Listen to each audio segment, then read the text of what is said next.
Van Richten's Guide to Ravenloft is coming out, and there are a plethora of Ravenloft material on the DMs Guild. We're going to look at two today that I think are pretty awesome, and you could easily fit into a Curse of Strahd game or an upcoming Van Richten's game.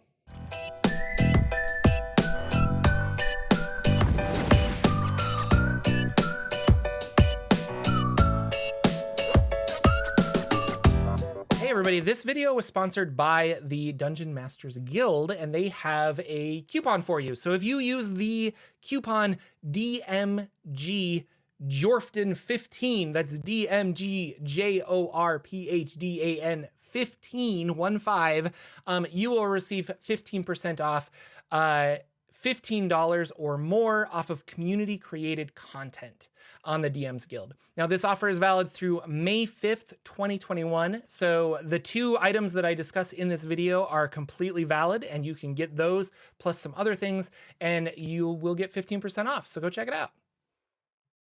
Links in the doobly-doo. I was contacted by the Dungeon Masters Guild, some people there, and they wanted to sponsor a video and just kind of advertise some of the really cool community built stuff that is coming out of the DMs Guild. So they gave me a whole list of like, here, what do you want to look at? And I went through and I found two that looked interesting, and then after reading them, I really enjoyed them. So today we're going to talk about two supplements. Madame Ava's Taroka deck is $9.95, and Strahd's Dark Servants is $4.95. So for those of you who just really only play D&D and aren't aware of a lot of other RPGs out there, there is an RPG called Morkborg that won a bunch of awards and has a really unique artistic layout. This Strahd's Dark Servants, this wants to mimic that and is just a collection of monsters that you can use in your campaign, but you can also use them as companions for your adventuring party. So diving in, Strahd's Dark Servants, a collection of monsters by this wonderful person named Christian Etchhorn. So thank you. Here's all of our monsters that we can use. And these are all clickable, which is really fun. So you can kind of get through the whole thing, but we're just going to kind of go down. So the artistic style of this can get a little confusing sometimes, but I think they handled it pretty well. So this is the Apostate. This is a challenge rating 13 creature. It has a whole plethora of things that it can do and legendary actions. And then you get some really cool art. So this is what it looks like. But it comes over here with some curses, and I really like that. So if we look at the creature, the Apostate can cast the Bestow Curse spell as a bonus action, and the effect lasts until dispelled regardless of what spell slot it expends. So some of these over here, I think you can use these curses. They're more for flavor maybe, but I think you could use those for your things, such as your mouth grows shut, or worms are now inside the ears, or you have gout in the bends. And so, but yeah, really fun art, really cool ideas. So this is the Bat Mongrel Gibbon, and this is where I think some of the art gets in the way of usability, if that makes sense. Because I'm not sure if it's Gibbon, and this whole sentence is a little hard to read with the font, but artistically it's really pretty, but you also want it to be functional. And there are some, it's just a monster. We have a humanoid mongrel folk. The Glum Coachman. Now again, took me a while to figure out that this was a CH. I kept thinking it was a Koamaman, but this is the Glum Coachman. And this is a fun monster because you have Igor here, or Igor, and he's just a regular person, but he drives a sentient black carriage.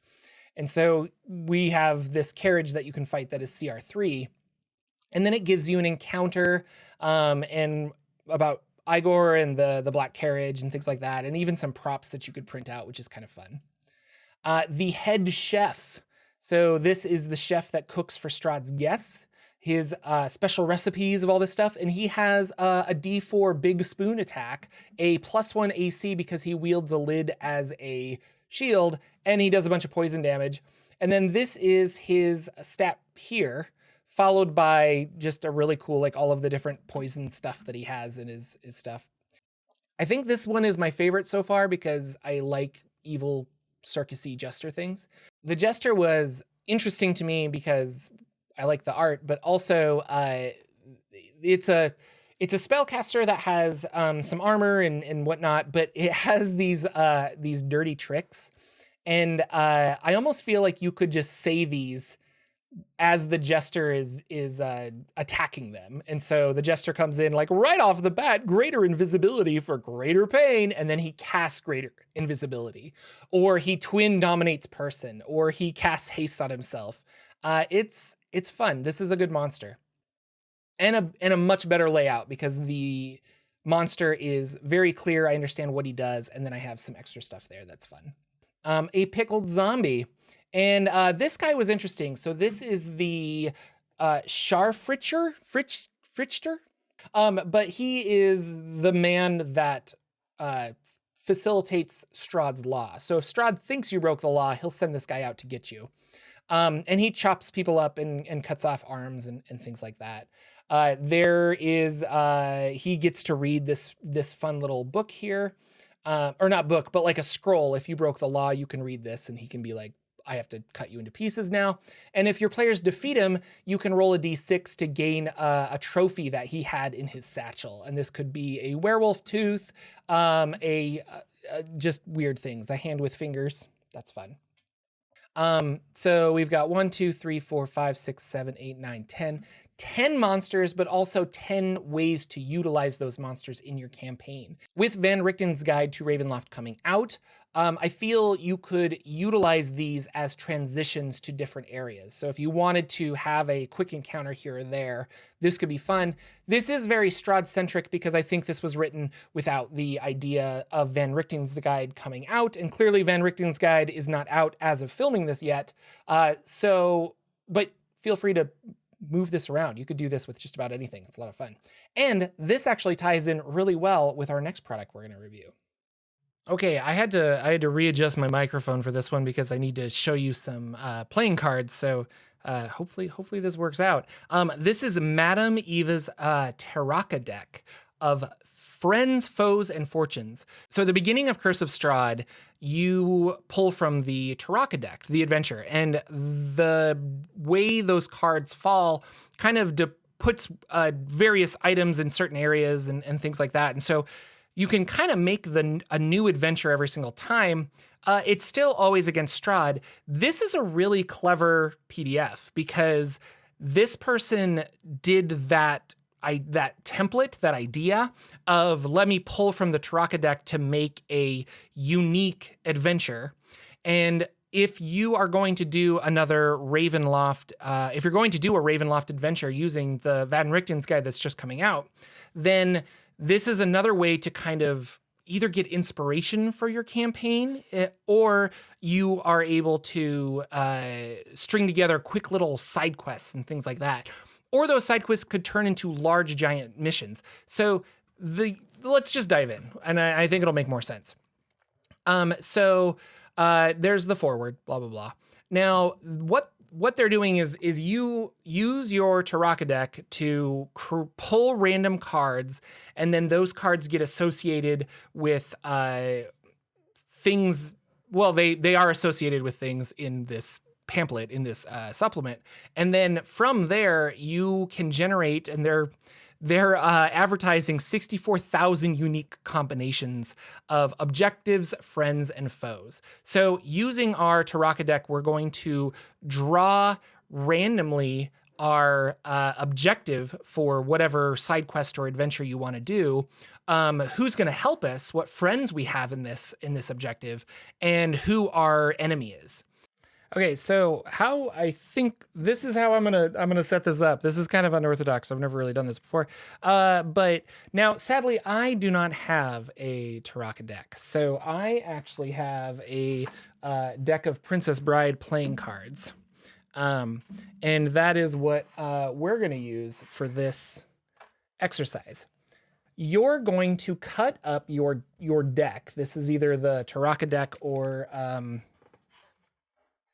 your, Princess Bride playing cards.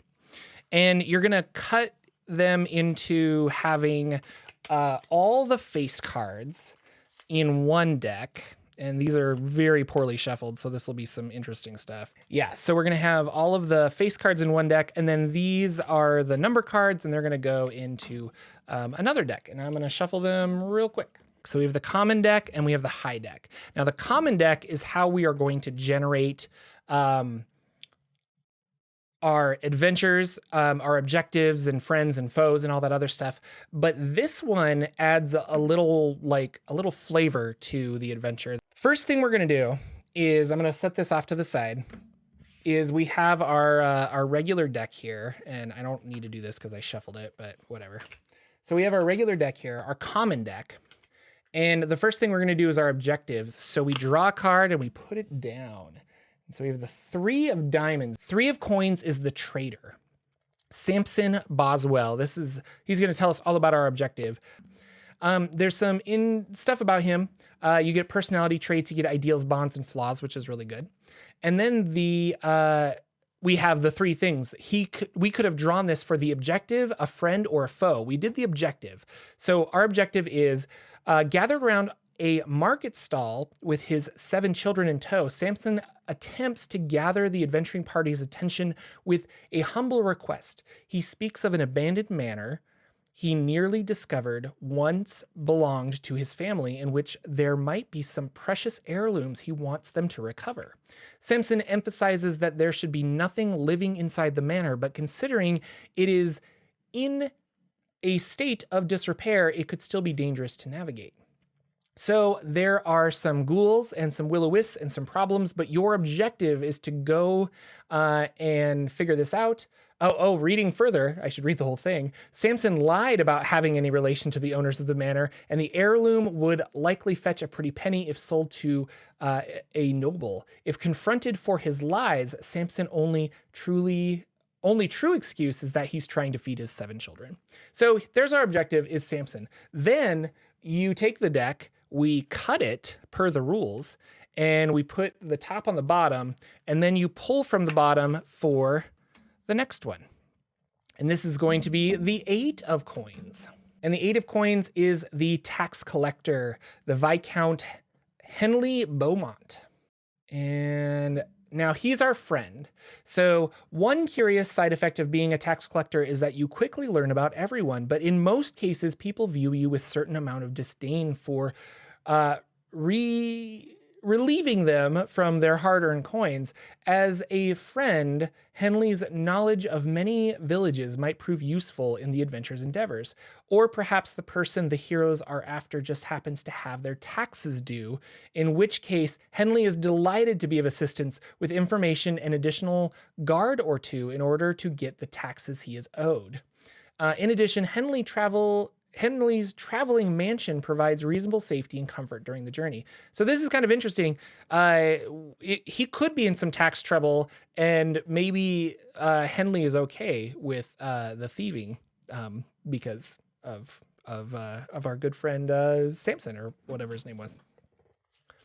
So that's interesting. Perhaps Henley is okay with the thieving that we're going to do. So next we need a foe, and you draw foes from the bottom of the deck. And our foe is the 5 of hearts. Hearts are glyphs. And our foe is going to be the druid. Beryl Brew is a dwarven druid, an elderly dwarven man with long hair and a sorrowful face. Now, if he is the foe, he has made a tentative alliance with the Keepers of the Feathers, the were-ravens of Barovia. If the characters fail to heed his warnings, he and the Keepers harry them at every turn, making travel much more difficult. They attempt to steal gear and trinkets, making noise in all hours of the night. Constitution saving throw, 1 level of exhaustion, and tearing down signposts and muddying tracks. So,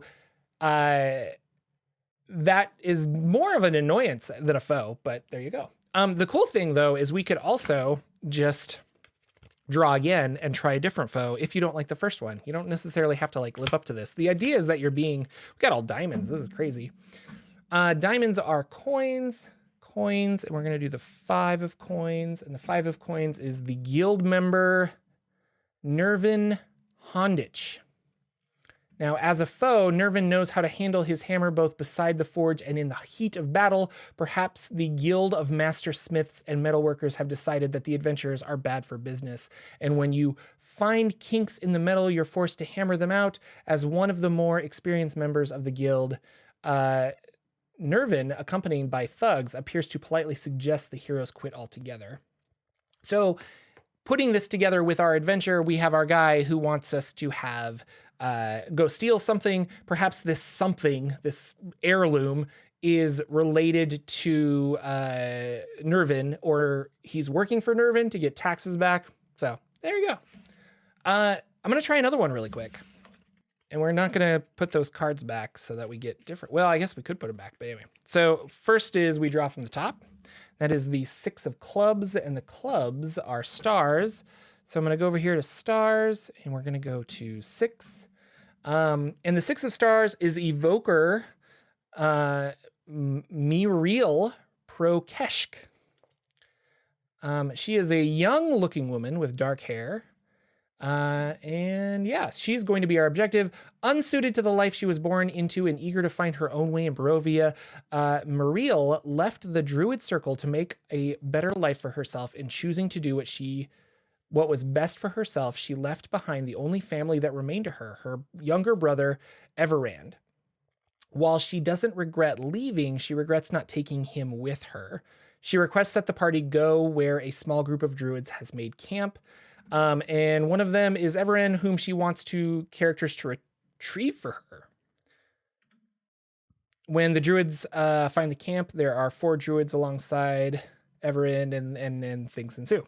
So the next one is we cut into the deck, and then I pull from the bottom, and that is going to be the 3 of spades. Spades are swords.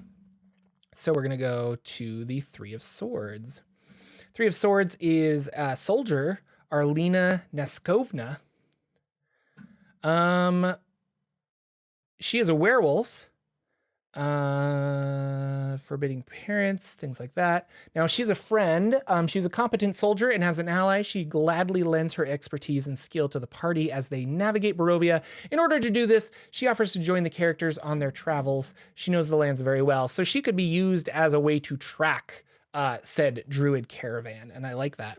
And then finally, the foe, which is drawn from the very bottom, that is the 9 of diamonds. Diamonds are coins. Miser Drisden von Plovinch. As a foe, as a man who is constantly harassed by a spectral figures, it would take much effort for the ghost to, well, let's read the beginning. Miser Drisden von Plovinch is a Barovian witch. A miserable old man in every sense of the word, deep, I think it's shallow, but it says sallow eyes are tucked beneath a pair of bushy, pure white eyebrows, and each wrinkle on his face tell the story of a perpetual frown. He wears a thick robe, born into wealth. Despite his dark powers, he's got extended life, so he's a doomsayer. As a man who constantly harassed by spectral figures, he may allow his body to be possessed by one of the spirits in order to harass the heroes and either convince them that their actions are bringing doom to the world or prevent his wealth from being siphoned away. So as a doomsayer, yes, perhaps tearing apart these druid circles and bringing that gentleman back to her brother is going to destroy Barovia as we know it. I like that. Now, we haven't talked about the other one, which is this fun deck that I've got here. And so with this, I'm going to mix it up a little bit because why not? And then we're going to talk about the high deck. So it says here, all cards within the high deck are optional modifiers to further complicate matters, as outlined in the high card deck modifiers in the next chapter. There are 14 options that add a secret identity, an allegiance, or a hazard to the character. Randomly select one of the 3 cards you've already drawn to be modified with a high card, as each card drawn from the common deck can be accompanied by a high card. Alternatively, after revealing the high card, you may choose which common card to apply it for the greatest narrative. So let's look at our high card modifiers. I'm gonna draw one, and I just draw one, and we're gonna put it over our druid lady at the very beginning, the person we're trying to help. So we have King of Clubs, and that is Donjon, so the dungeon. I know it wants you to use the Taraka deck, but for those of us who don't have a Taraka deck, it's a little difficult to go back and forth to try and understand which card is which. So dungeon, trapped within the misty domain of dread, being imprisoned within a cell is essentially being in a cage within a much larger cage. The hours and days all blur together, broken up with measly meals and desperate attempts to get conversation out of the wardens, but there is little hope for escape. Characters modified with the dungeon high card are currently held within a dungeon, either as protection or as punishment. In order to get the most out of the dungeon card, consider who controls the dungeon and if they're working with or against the character inside. The simplest combinations would be that the prison is operated by the foe, and either or both the quest giver and the friend are trapped. So that's really fun. So if we actually move this over to, if we leave it right here. So let's say she wants you to rescue her brother from these druids that are trapped in some kind of druid dungeon maze thing in the forest. This person's gonna help you, and this person is keeping that person imprisoned. Let's do it again. Joker. So that is Joker 1, actually. And so Joker 1 is Artifact. So let's go back. So that, heirlooms are unfathomable power passed down from generation to generation where the knowledge of it is imbued. Perhaps they are cursed. Some suggested powerful artifacts include the Hand of Vecna, the Taraka deck, the Deck of Many Things, and what other things. So we would give this to our friend, and when she would turn into a werewolf, she would lose that item, and then maybe the players discover it, and it's a way of kind of handing out really cool items. Anyway, ladies and gentlemen, that is the 2 supplements that we were talking about. I think they're both really fun, and if you are running a Ravenloft game, I could definitely see myself using both of them. Especially Madame Ava's Taraka deck of Friends, Foes, and Fortune. Those types of random generation just for campaign ideas are amazing. And they're really fun, and if your players enjoy things like that, like just, hey, I want to play a game of D&D, and you're like, all right, and you whip out a game, and you're like, okay, got to go here. If you're the type of DM that can do that, those type of supplements are really, really awesome. Anyway, thank you guys for watching. Thanks for hanging out. I will be continuing lore video stuff. I'm actually working on a bunch of different things right now, but real life is a nasty thing that occurs sometimes. So I will be getting back to more Ravenloft, Domains of Dread, as well as some other campaign settings and some more Forgotten Realms lore and conspiracy theories. I've got a lot of those too. So if you're new here, thank you. Please subscribe. There's probably a playlist of more DM's Guild supplements that I recommend. I want to thank again the DM's Guild for sponsoring this video and for giving me some really awesome PDFs that I can use in my game. There are affiliate links down below for the 2 items that I talked about. Thanks again, everybody, and I will see you all in the next video.